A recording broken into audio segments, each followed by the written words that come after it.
யோசிக்கிறேன். நான் உன்னுடைய செல்ல பிராணி கிட்ட தான் பேசினேன்.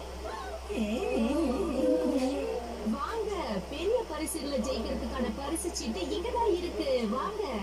எனக்கு கிடைக்க போற ஆக்ஷன் கமல் லக்கி டவல் இதானா? அக்கா அக்கா, ஒரு ஆக்ஷன் கமல் டவல் கொடுங்க. தம்பி, நம்ம பரிசு சீட்டை கொடுப்பேன். அதுல ஜெயிச்சா மட்டும்தான் இந்த டவல் கிடைக்கும். பரவாயில்ல கொடுங்க. எத்தனை தடவை வேணாலும் நான் முயற்சி பண்ணுறேன். ஒரு நிமிஷம் இரு. நீ ஷாப்பிங் போனதால உனக்கு ரெசிப்ட் கிடைக்கும். அதனால நீ போயிட்டு வந்தே கொடு. என்ன?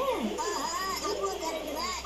ஓகே ஆபீசர், ஷாப்பிங் தான் முதல்ல முக்கியம். இந்த டவலை எனக்காக இங்கேயே வச்சிருங்க. தம்பி, இது ஒரு முக்கியமான விஷயத்தை சொல்லணும். அதுக்குள்ள போயிட்டு நீ. அடேங்கப்பா, இது எல்லாமே ஷாம்பு தானா ஷிரு? ஓ, இதான் அது. நீ ஷாம்பு வாங்க வந்திருக்கியா? ஆமா. ஹலோ மேடம், எனக்கு எதை ரெக்கமெண்ட் பண்ணுவீங்க? ஒரு நிமிஷம் இரு. இது நல்லா இருக்கும். ஏன்னா இது உன் டாகியோட ஸ்கின்னுக்கு எந்த பிரச்சனையும் தராது. அப்படியான விஷயம். அப்ப நான் இதையே வாங்கிக்கிறேன். ஓகே, ரொம்ப தேங்க்ஸ். இதோட விலை 980 ரூபாய். இதாங்க நீங்க கேட்ட ரெசிப்ட். ஓகே.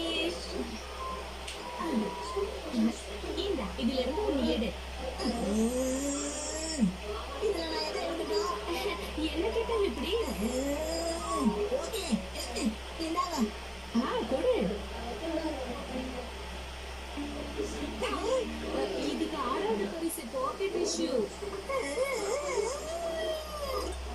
ஒண்ணு நினைச்சா எனக்கு வருத்தமா தான் இருக்கு.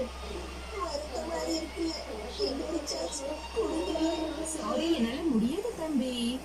நீ இன்னும் 20 ரூபாய்க்கு எக்ஸ்ட்ராவா வாங்கி இருந்தா ட்ரை பண்ணலாம். என்னங்க வெறும் 20 ரூபாய் தானே? ஒரு தடவை ட்ரை பண்ண விடுங்களா? உங்களுக்கு கெஞ்சி கேட்கிறேன். என்னப்பா